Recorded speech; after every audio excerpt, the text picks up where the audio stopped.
sudah lama sekali. Dan jatuh di tepatnya 22 Juli 2021, betul ya Bu ya. Tapi kembali kita ingatkan kembali bahwa hari baktinya ada tanggal 22 Juli, tapi hari ini kita akan ngobrol lagi seperti apa makna dari memperingati hari bakti Adiaksa ke-41 ini Ibu ya.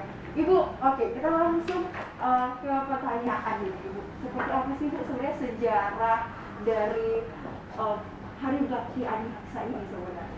Oke, jadi hari bakti Adiaksa ini diperingati setiap tanggal 22 Juli.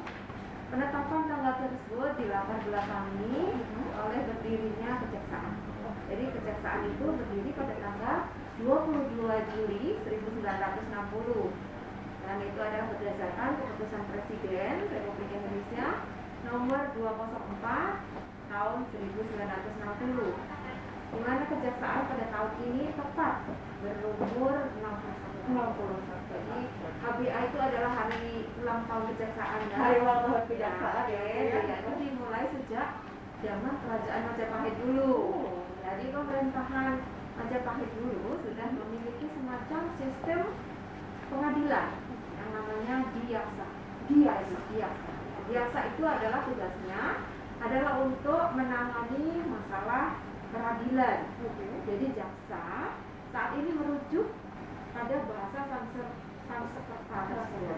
Oke. Itu ya sedikitnya memang dari zaman Majapahit. Zaman Majapahit sudah ada. Oke. Nah, kita bicara tentang itu tadi peringatan dan sejarah singkatnya ya Ibu ya. Nah, sebenarnya apa sih Bu makna yang ingin disampaikan? Apalagi kalau kita melihat makna tahun ini begitu usia ke-61 lebih dari setengah abad begitu ya Bu ya. Betul. Seperti apa Ibu? Jadi makna yang perlu dipahami dari peringatan Hari Bakti Adiaksa adalah bahwa momentum adalah sebagai momentum membangun kepercayaan masyarakat terhadap kejaksaan Republik Indonesia melalui pelaksanaan reformasi birokrasi, memiliki makna bahwa bagaimana membangun kepercayaan masyarakat atau public trust building.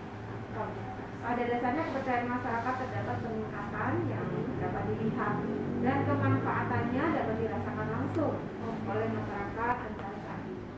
Jadi makna yang diperingati pada Hari Bakti Adiaksa adalah refleksi dan evaluasi institusi kejaksaan terhadap kinerja yang telah kita sumbangkan kepada masyarakat selama ini. Oke, itu tadi makna sebenarnya yang perlu sama-sama kita dalami juga ya Ibu ya, refleksi dan evaluasi begitu Bu.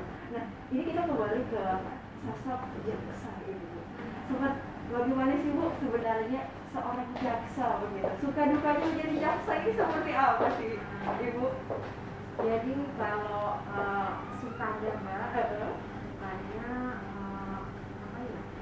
Jaksa ini kan sebenarnya berpindah-pindah tugas. Oh iya. Jadi dimanapun kita ditempatkan, kita jadi banyak bertemu saudara, banyak bertemu kawan, kemudian banyak bertemu orang baru. Nah, disitulah dari Gedung Kejaksaan Negeri Lampung Selatan bersama Kepala Kejaksaan Negeri Lampung Selatan, Ibu Dwi Astuti Mediati SHMH. Ibu, kita lanjut lagi ngobrol ya Bu ya. Oke, Ibu, kita kan bicara soal kejaksaan jaksa gitu ya Bu ya. Sebenarnya kalau menurut pendapat Ibu sendiri, seperti apa sih Bu integritas seorang jaksa yang harus dimiliki seorang jaksa? Integritas itu adalah yang harus dijunjung tinggi. Jadi untuk seorang jaksa itu kita harus konsisten antara apa yang dikatakan dengan tingkah lakunya itu harus sesuai dengan nilai-nilai yang dianut. Jadi yaitu menjaga akhlak, etika, sikap mental dan uji. Kita banyak juga melihat beberapa kasus-kasus yang ada di Lampung Selatan, tentang narkoba. Itu generasi kita ya Bu yang jadi patokan khusus di kita. Nah, seperti apa Bu melihat hal ini? Apa yang menjadi konsentrasi dari Kejaksaan Negeri Lampung Selatan untuk kasus narkoba? Ya.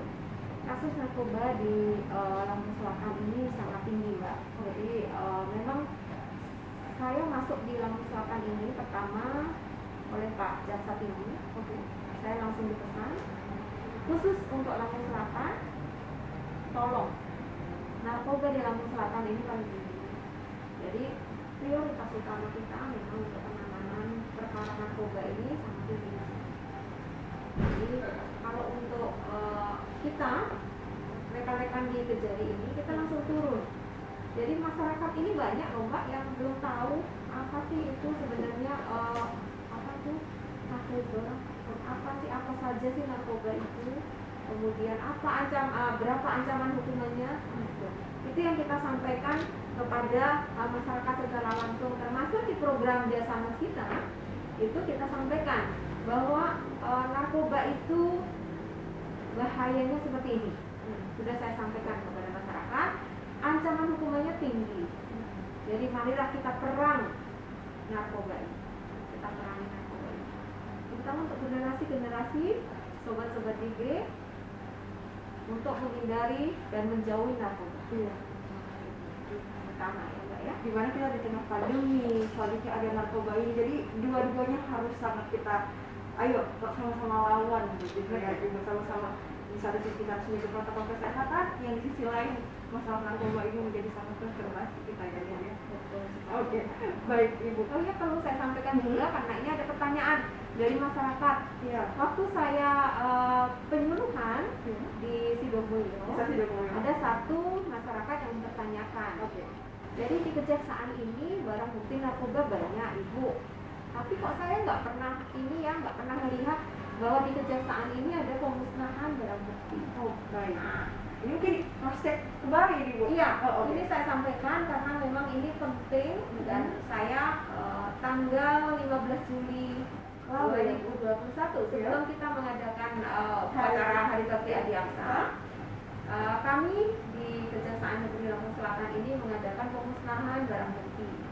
Nah, kami mengundang waktu itu dengan Forkopimda, semua Forkopimda saya undang, termasuk Pak Kapolres, Pak Kalapas, Pak Dandim, kemudian Pak Bu. Nah, kami melakukan pemusnahan, ada satu perwakilan masyarakat yang kami undang juga. Nah, itu Pak Lurah Weurang. Oh ya. Pak Lurah Weurang kami minta untuk menyaksikan acara pemusnahan karena sebagai wakil dari masyarakat. Nah, jadi sekalian 4 tahun. Jadi fresh graduate waktu itu saya langsung mendaftar. Saya kok dulu tuh nggak kepikiran untuk jadi pegawai negeri loh Mbak. Oh begitu. Jadi nggak kepikiran untuk jadi pegawai negeri. Saya bekerja di swasta itu 4 tahun. Karena saking enaknya mungkin ya di swasta, jadi nggak kepikiran. Tapi setelah masa 98 waktu kita ada kerusuhan dengan Soeharto Lengser, nah itu saya merasakan memang di swasta agak susah dan saya mencoba untuk mendaftar di kejaksaan. Nah, waktu pendaftaran itu, waktu saya tes itu pas lagi Indonesia lagi menyebabkan bakaran di mana-mana, itulah pas saya tes di kejaksaan. Dan alhamdulillahnya saya diterima. Waktu penempatan mungkin karena ada ini juga ya Mbak ya, nilai yang jadi pertimbangan, saya ditempatkan waktu itu di Kejaksaan Agung. Jadi langsung di Kejaksaan Agung sampai saya pendidikan jaksa. Ya, pendidikan jaksa, kemudian kembali masih ditarik di Kejaksaan Agung. Nah, jadi untuk penempatan selanjutnya saya kebanyakan memang di DKI. Pertama kali di JKI Ibu di Sumatera untuk bekerja di Kejaksaan ini Lampung Selatan. Betul.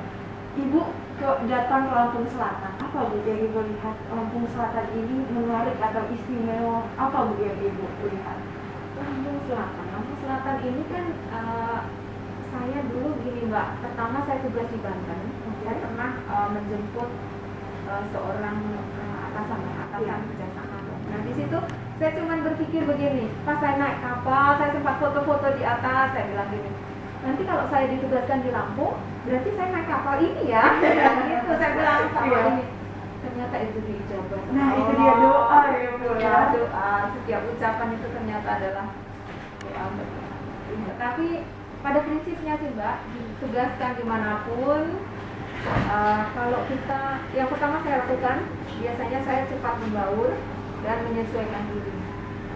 Nah dari situ setelah kita merasa enjoy, maka semua akan happy. Kalau kita sudah membaur dengan masyarakat, kita membaur dengan Forkopimda. Di sini Forkopimdanya itu kompak di Lampung Selatan. Kerjasamanya kuat. Kerjasamanya bagus, akrab, kompak. Kemudian staf-staf di kantor ini juga kooperatif dan diajak untuk berubah itu cepat mereka.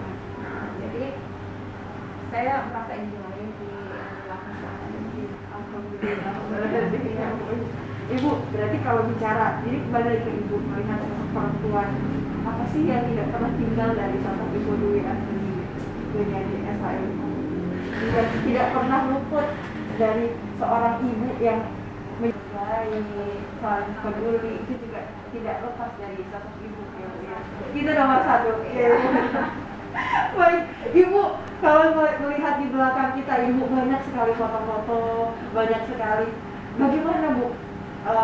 Situasi mungkin ada hal yang akan ditambahkan, ada ruangan untuk teman-teman yang berkebutuhan khusus nggak sih bu di Kejari sendiri? Kalau seandainya mungkin ada tamu yang datang, dia berkebutuhan khusus, ada ruangannya kan bu, seperti toilet atau seperti apa? Ada khusus nggak kita untuk pelayanan disabilitas. Untuk ruang parkir kita siapkan untuk parkir disabilitas. Kemudian untuk naik ke atas pun kita sudah ada jalur khusus untuk disabilitas. Kemudian untuk di ruangan PTSP ada toilet tersendiri untuk disabilitas. Kemudian untuk kursi dorongnya pun kita siapkan di depan untuk tamu yang khusus disabilitas. Saya lihat tadi ada kursi, beberapa kursi itu, ini memang untuk disabilitas. Jadi sudah kita siapkan, Mbak. Berarti nggak hanya prasarannya aja, tapi juga banyak sekali. Ya tadi ibu sudah bilang kepeduliannya itu yang paling penting. Ramahnya di sini sangat saya rasakan. Nomor satu kan, Mbak. Kalau tamu sudah melihat kita ini, oh yang punya rumah ramah, sudah pasti enjoy mereka.